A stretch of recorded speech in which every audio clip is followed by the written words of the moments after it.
और फिर भी आइंदा भी होती रहे ताकि आगे काम आए। डॉक्टर साहब। थैंक यू नियाज भाई। आशिक रूफिया को और जोड़ लीजिए, और ट्राई कर रही है, लिंक उनके पास नहीं है, रूफिया के पास। ठीक है बुआ जी, मैं सेंड कर रहा हूँ। रूफिया को जोड़ लीजिए। आइए, आई एम सेंडिंग। भेज दीजिए। यस मित्रों, अल्लाह, जैसा कि नियाज भाई ने आपको बताया,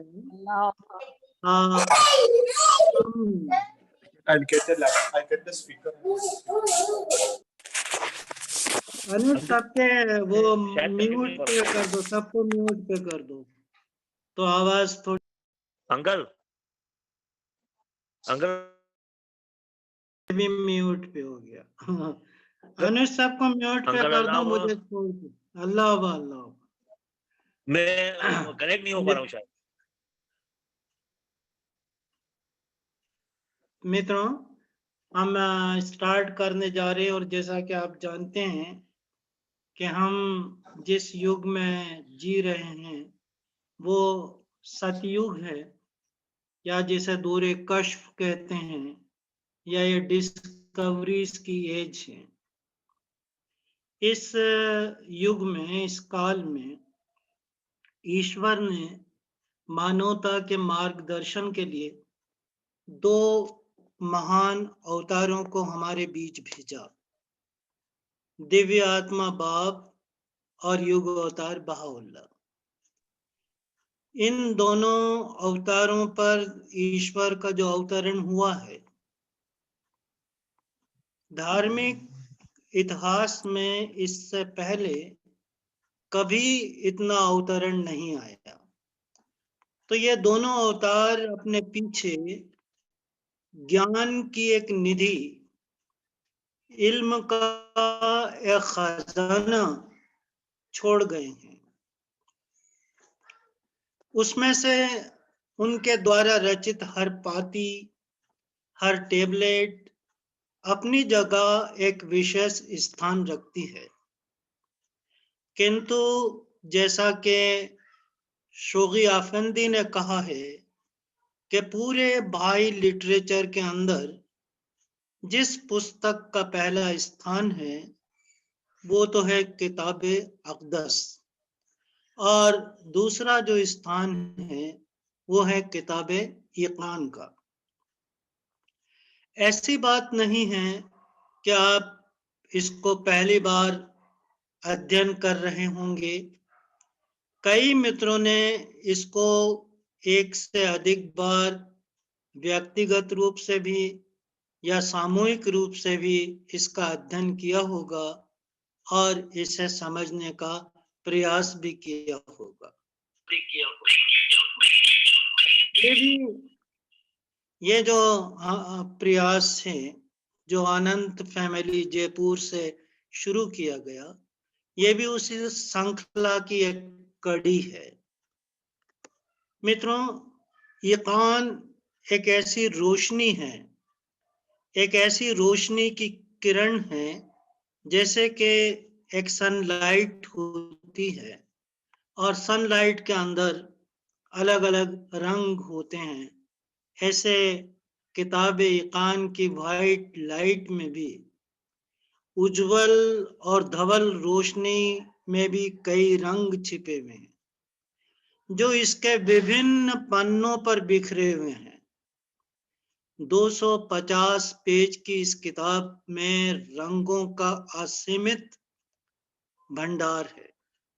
हमारी कोशिश होगी कि हम इन रंगों में से कुछ रंग समेट कर अपनी अंतर आत्मा को इंद्रधनुषी बना लें, या अपने जहन को दरख्शां कर लें, या अपने हार्ट को स्पिरिचुअल रंग के अंदर डिप कर लें, उसको डुबो दें। तो कोशिश होगी हमारी कि हम इससे कुछ हासिल कर सकें हमारी इस अध्ययनरत कक्षाओं से। और इसके लिए तरीका यह होगा कि कुछ स्क्रीन पे स्लाइड्स आएंगी, ये आपको ग्रुप में भी शेयर कर दी जाएंगी, ताकि जब भी आप चाहें तो अपने स्थान पर इसी तरीके से क्लास ले सकते हैं। तो शुरुआत करते हैं इसकी। और जो अनुज ने पहली स्लाइड लगाई थी, वहीं से इसकी शुरुआत होगी। ये किताब-ए-यक़ान के जो उर्दू संस्करण है, उसका उर्दू ट्रांसलेशन है, उसका पहला पेज है किताब-ए-यक़ान का। अब इसमें क्या बात है जो लगाया जा रहा है, इसको जरा देखिएगा। हाँ अनुज, लगा दिया आपने। देखें, अंकल जब मैंने कुछ मिस कर दिया क्या? सॉरी, आपने लिंक नहीं, जस्ट अभी स्टार्ट ही हुआ, बिल्कुल स्टार्ट हुआ। Just we study and you join. Yeah. Okay, thank you. देखिए, जब हम किताब-ए-यक़ान का नाम अरबी में लिखते हैं या पर्शियन में लिखते हैं या उर्दू में लिखते हैं, तो सिर्फ किताब-ए-यक़ान नहीं लिखते। जैसा कि आप यहाँ पे देख रहे हैं, अनुज थोड़ा ऊपर करोगे तो नीचे वाला पढ़ने में आएगा। जैसा कि आप यहाँ पे देख रहे हैं, इसको लिखते हैं किताब-ए-मुस्तताब-ए-यक़ान। मुस्तताब-ए-यक़ान, मुस्तताब, ये हम एक ऑब्जेक्टिव, एक अलंकार किताब-ए-यक़ान के आगे लगा देते हैं। तो उसका मतलब जो होता है किताब-ए-मुस्तताब-उल-यक़ान का, कि मुस्तताब का मतलब होता है ब्यूटीफुल या सुंदर या दर्शनीय। तो ये एक ऐसी किताब है जिसके आगे अलंकार लगाया जाता है। जैसे बहुत सी किताबों में, किताब अक़दस है तो हम परम पावन पुस्तक बोलते हैं, द मोस्ट हाली बुक। कुरान शरीफ है तो हम कुरान करीम या कुरान मजीद बोल देते हैं। बाइबिल है तो हम हाली बाइबिल बोलते हैं। गीता है तो हम श्रीमद् भगवत गीता बोल देते हैं। रामायण है तो हम रामायण जी लिख देते हैं आदर सम्मान के लिए। तो इसी तरीके से जो किताब-ए-यक़ान है, उसके आगे ये अरबी शब्द जोड़ दिया जाता है अलंकारित करने के लिए, किताब-ए-मुस्तताब। और मुस्तताब का जो मतलब होता है वो होता है एक सुंदर बुक या एक खूबसूरत किताब।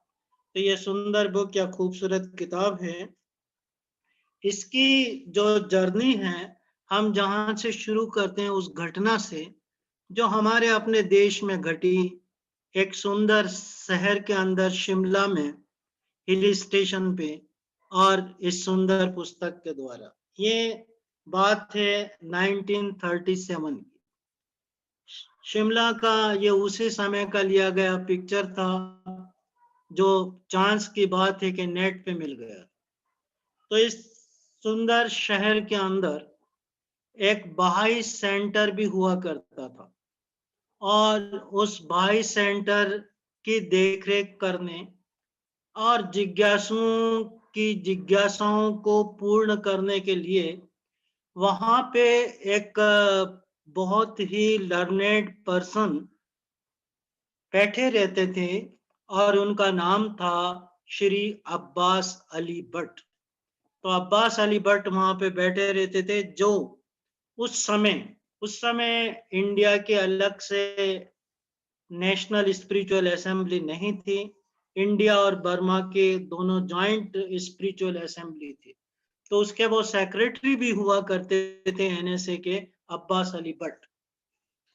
एक बार अब्बास अली भट्ट शिमला में बाजार के अंदर कहीं टहल रहे थे। वहां अचानक ही उनकी मुलाकात एक ऐसे व्यक्ति से हुई जिनका नाम था सैयद अबू अल अब्बास रिजवी जाचौरवी। दूसरी अगली स्लाइड लगा दो बेटा अनुज, तीसरी स्लाइड लगा दो। जो नाम था, देखे नाम उनका था, जो अब्बास अली भट्ट से मिले थे, सैयद अबू अल अब्बास रिजवी जाचौरवी। तो ये उनका नाम था। ये भी बहुत एक लर्नेड व्यक्ति थे। जब आपस में इनकी भेंट हुई इन दो विद्वानों की। तो अब्बास अली भट्ट ने इनको इनवाइट कर लिया कि आप कभी मेरे गरीब खाने पे आइए, जो बाई सेंटर था वहां पे आइए, कभी आपसे जो है चर्चा करेंगे। अब एक बार इसी भेंट को आगे बढ़ाते हुए जब उनको टाइम मिला तो सैयद अबू अल अब्बास रिजवी जी, सैयद अबू अब्बास रिजवी जी जिनका मैं नाम ले रहा हूँ, वो मिस्टर अब्बास अली भट्ट से मिलने के लिए बाई सेंटर पे चले गए। जैसा कि भाइयों का तरीका होता है कि वो कुछ ऐसी तरकीबें लगाते हैं जिससे कि लोग कोई सवाल करें, अपने दीन की तरफ, अपने भाई धर्म की तरफ उनका ध्यान खींचे। तो अब्बास अली भट्ट ने भी जो अपनी टेबल थी उस पे कुछ किताबें फैला के रखी थी, उनमें किताबें यकान भी थी, वो भी वहां पे रखी हुई थी। अब जब कोई लर्नेड आदमी होता है और जब किसी के घर में जाता है और जब किताबें फैली हुई देखता है या अलमारी में जमी हुई देखता है, तो वो जिज्ञासा बस उस किताब को टच करना, उसको देखना, उसके टाइटल को पढ़ना, ये उसकी एक टेंडेंसी होती, ये उसकी प्रवृत्ति होती। तो ये जो रिजवी जी थे, इन्होंने भी जब किताब यकान देखी तो एकदम उनका मन हुआ कि इसको जो है इस किताब यकान को खोल के देखें। जब इन्होंने खोल के देखा इसको, तो जो पेज इनके सामने आया था, अनुज वो जो बुक वाला पेज है वो लगा दीजिए। हाँ, ये पेज जो आज हमारे पास यकान है हिंदी का नया एडिशन, उसका ये पेज नंबर 199 है और इसके अंदर ये लाइन है, ये लाइन उनके सामने खुल गई जिसमें बहाउल्लाह ने लिखा था, क्या तूने कुरान नहीं पढ़ी है और क्या तू इस आशीर्वादित आयत से परिचित नहीं है। और वो आयत ये थी कि उस दिवस पर ना तो मनुष्य और ना आत्मा से उसके पाप के विषय में पूछा जाएगा। तो ये आयत थी, ये उन्होंने पढ़ी। अब पढ़ने के बाद ये एक कुरान शरीफ की एक बहुत ही पोएटिक सूरा है, बहुत पोएटिक चैप्टर है जिसको सूरह रहमान कहते हैं। 55 नंबर का ये चैप्टर है और 55 नंबर में से 39 नंबर की जो है ये आयत। तो ये जो है उन्होंने देखा, देखने के बाद उन्होंने कहा कितनी बार मैं अपनी लाइफ में इस आयत को पढ़ चुका, लेकिन मैंने कभी इस पे ध्यान ही नहीं दिया कि जब आखिरी समय आएगा तो किसी से हिसाब नहीं लिया जाएगा। तो उनको जिज्ञासा हुई और वो किताब को अपने साथ ले गए। ले जाने के बाद वो कहते हैं रिजवी जी कि मैंने पूरी रात में इस किताब को पढ़ लिया, मुझे इसको पढ़ने में इतना मजा आया। और उसके बाद कुछ क्वेश्चन थे मेरे माइंड में, वो मैंने उसको नोट कर लिए और दूसरी बार मैं अब्बास अली भट्ट से मिलने के लिए गया। अगर कोई मुझसे पूछे कि कूजे के अंदर समंदर कैसे समोया जाता है, तो मैं उसको किताब यकान का नाम बता दूंगा। तो एक बहुत लर्नेड आदमी ये कह रहा है कि कूजे में समंदर समेट के रख दिया है बहाउल्लाह ने इस पुस्तक के अंदर। इस पुस्तक को पढ़ने के बाद अनुज चौथी स्लाइड लगाओ बेटा। इस पुस्तक को पढ़ने के बाद चौथी स्लाइड हम देखेंगे।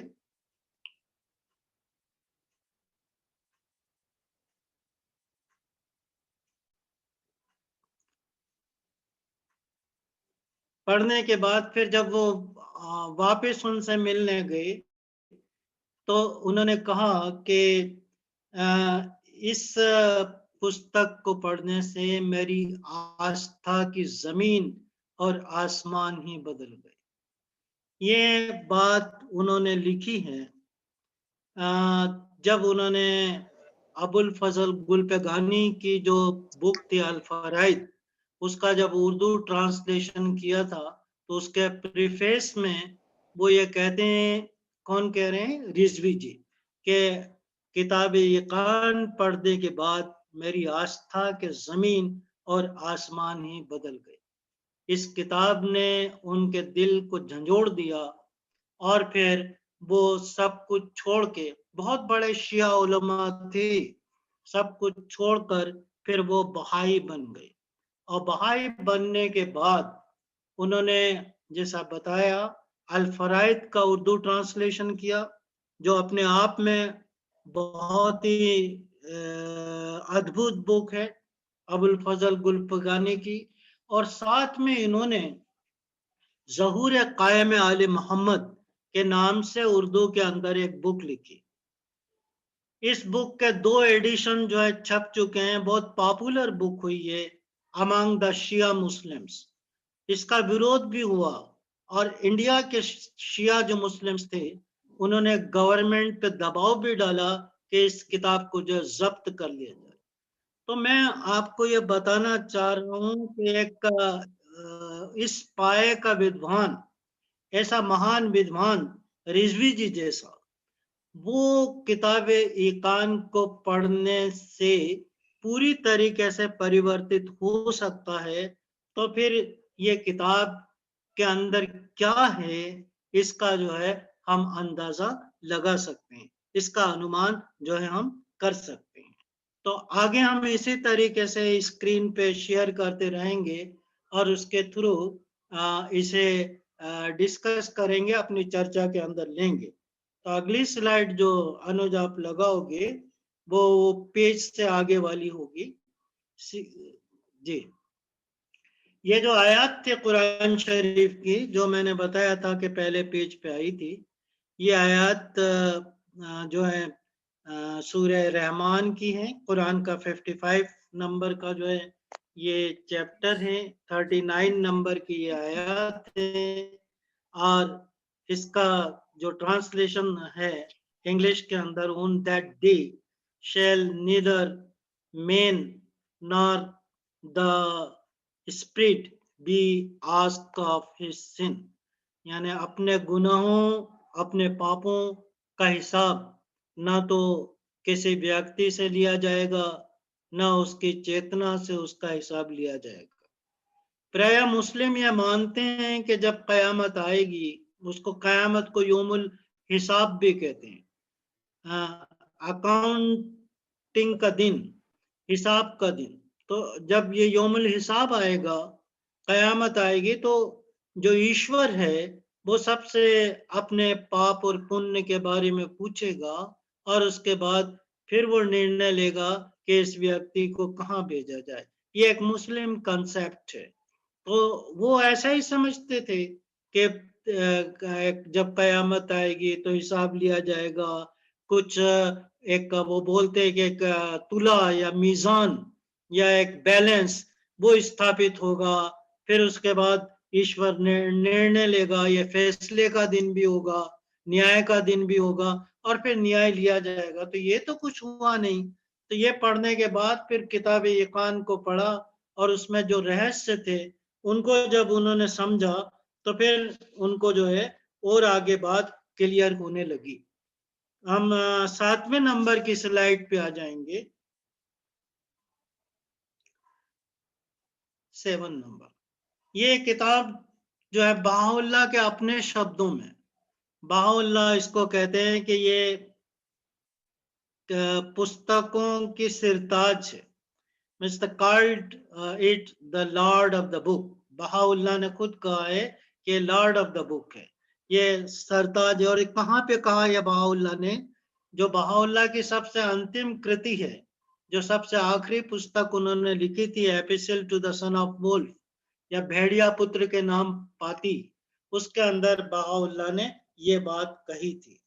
अगली स्लाइड के अंदर हम देखेंगे कि अब्दुल बहा इस यक़ान के बारे में क्या कहते हैं।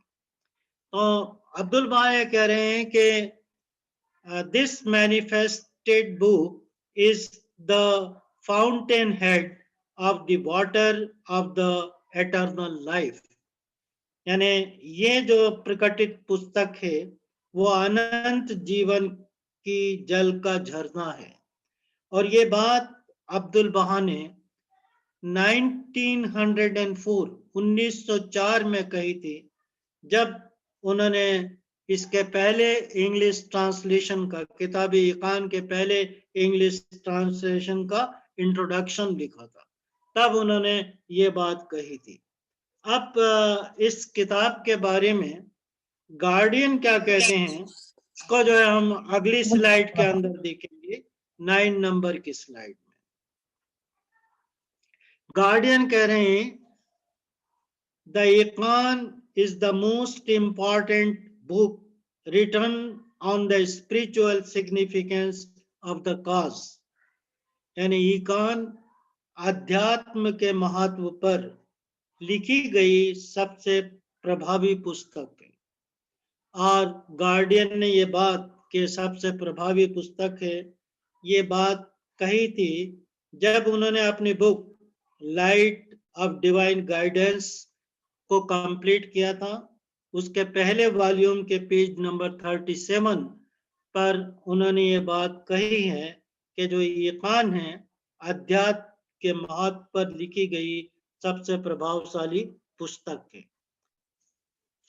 अब इसके अंदर है क्या, अगले देखिए, अगला जो हमारा डिस्प्ले है उसमें हम देखेंगे, जो ईश्वर ने रहस्य में शब्दों में कहा है उसका अर्थ समझने का साधन है इकान।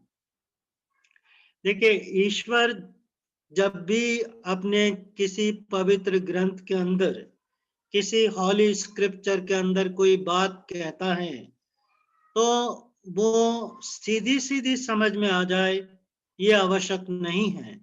कई बार लफ्ज बहुत सरल और सीधे होते हैं और कई बार जो है उसके गहन अर्थ उसमें निहित होते हैं, छिपे हुए रहते हैं। तो किताब-ए इकान के अंदर वो रहस्य जो पिछले धर्म ग्रंथों की आयतों में, उनके श्लोकों के अंदर, उनके छंदों के अंदर कहे गए थे, किताब-ए इकान उन रहस्यों को खोलती है। तो इस तरीके से ये कुंजी है पिछले धर्म ग्रंथों को समझने की, चाहे वो धर्म ग्रंथ वेद रहे हों या फिर वो जिंद अवस्था पारसियों की रही हो, या वो तौरात यहूदियों की हो, या वो बाइबिल ईसाइयों की हो, या वो कुरान शरीफ मुस्लिम्स का, विशेष रूप से कुरान शरीफ, क्योंकि जिसके बारे में पुस्तक लिखी गई आप सब जानते हैं, वो पूछने वाले दिव्य आत्मा बाप के मामा थे, उनके प्रश्नों के उत्तर में लिखी गई थी। आगे हम पढ़ेंगे उस कहानी को भी, उस हिस्ट्री को भी हम लेंगे, तो उसके बारे में लिखी गई। तो कुरान शरीफ के बहुत सारे रेफरेंस हैं।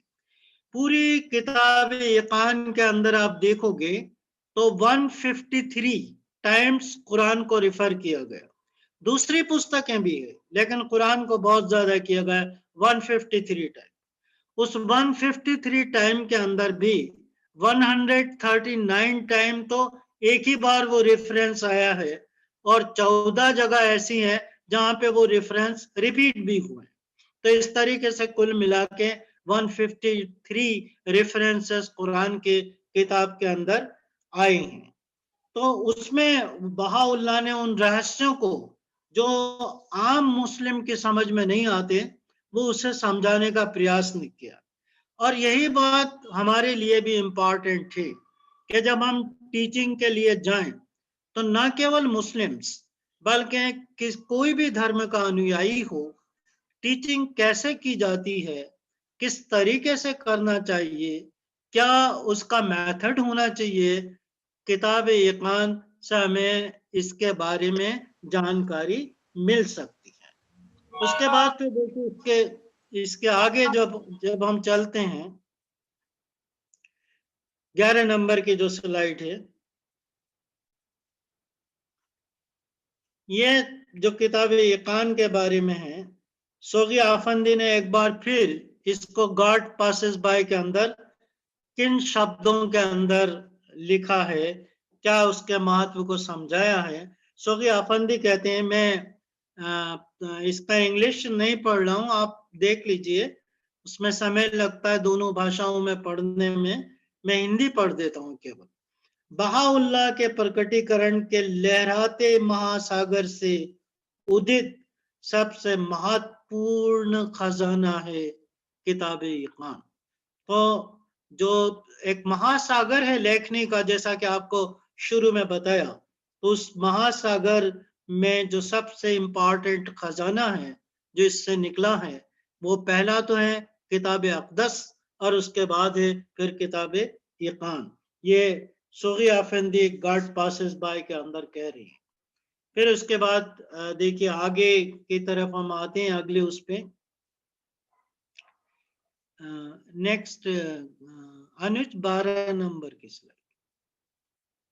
इसमें देखिए किताब-ए-इकान broke the seal of the choice wine, यानी जो पसंदीदा मदिरा है उसकी मोहर को खोलती है। उर्दू में बोलते हैं शराब तहूरा। कुरान शरीफ के अंदर यही शब्द है, तहूरा का मतलब पाकीज़ा या स्वच्छ या प्योर। तो शराब तहूरा के जाम पेश करती है। तो ये वो बुक है हमारे पास जो पसंदीदा मदिरा की मोहर खोलती है। अब पसंदीदा मदिरा क्या है, इसको देखिए हम अगले उसमें अपने समझते हैं 13 नंबर की स्लाइड के अंदर। इसे हम समझने का प्रयास करते हैं। हाँ, वो जो 2 मिनट बचे हैं। हाँ, बस ये स्लाइड और हो जाएगी फिर हो जाएगी। तो इसमें देखिए what is the choice sealed wine. कुरान शरीफ की आयत यहाँ पे दी हुई है, उसमें लिखा है वसाक़हुम रब्बहुम शराबुन तहूरा, यानी और उनका रब उनको पाकीज़ा शराब पीने को देगा, और उनका रब यानी ईश्वर उनको पाकीज़ा शराब पीने को देगा। यह कुरान शरीफ की 21 नंबर की आयत है, उसके चैप्टर 76 से। अब ये शराब तहूरा के बारे में, ये पसंदीदा शराब के बारे में, इस स्वच्छ शराब के बारे में किताब-ए-अक़दस के भी 5वें पैराग्राफ में बहाउल्लाह ने कहा है। क्या कहते हैं किताब-ए-अक़दस के अंदर बहाउल्लाह के शक्ति और क्षमता की उंगलियों से हमने दिव्य मदिरा का पात्र खोल दिया है। तो ये जो किताब-ए-इकान है वो उस दिव्य मदिरा का पात्र है जो पूरी मानवता के लिए खोला गया। लेकिन जो कुरान शरीफ के अंदर ये आयत थी वसाक़हुम रब्बहुम शराबुन तहूरा, जी आधा मिनट बचे ओनली। हाँ बस ये आखिरी है। तो ये शराब तहूरा पीने को देंगे, तो वो समझते हैं कि शराब तहूरा हमें और कहीं मिलेगी, लेकिन और कहीं नहीं, इस धरती पर ही आपके लिए परोसी गई है और वो किताब-ए-इकान के रूप में है। मित्रों, इससे आगे जो हमारी एक और स्लाइड बची थी